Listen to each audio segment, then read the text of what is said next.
L'osmose peut être illustrée à l'aide d'une expérience simple, en utilisant des pommes de terre. Pour commencer l'expérience, on découpe des morceaux de pommes de terre. Chaque morceau doit être uniformisé en longueur, 5 cm par exemple. Ensuite, on prépare 11 solutions de 20 ml de saccharose ayant différentes concentrations. Le saccharose est simplement le sucre de table. Dans le premier tube, on met de l'eau pure, ce qui forme la solution de 0 mol par litre. Pour préparer la solution de 1 mol par litre, on fait dissoudre 342 g de saccharose dans 1 litre d'eau distillée. On prend 20 ml, et on la met dans le dernier tube. Les autres solutions, on les prépare par dilution. Par exemple, pour préparer la solution de 0,9 mol par litre, on prélève 18 ml de la solution mère, 1 mol par litre, et on complète avec 2 ml d'eau distillée pour obtenir un volume final de 20 ml. Pour 0,8 mol par litre, on prélève 16 ml de solution mère, et on ajoute 4 ml d'eau distillée. Pour 0,7 mol par litre, on prélève 14 ml de solution mère, on ajoute 6 ml d'eau distillée. On continue jusqu'à 0,1 mol par litre, on prélève 2 ml de solution mère, et on ajoute 18 ml d'eau distillée.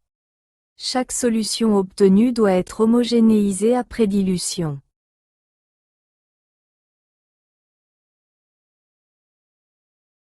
On met les morceaux de pommes de terre dans les solutions,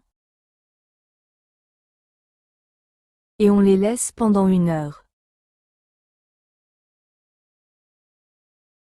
Une fois le temps écoulé, on mesure soigneusement leur longueur à nouveau. Les résultats montrent des changements clairs. Les morceaux plongés dans des solutions moins concentrées deviennent plus rigides et augmentent en longueur,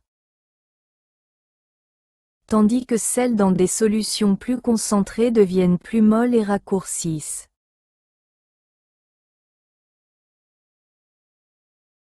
Les données sont organisées dans un tableau regroupant les longueurs initiales, toutes de 5 cm,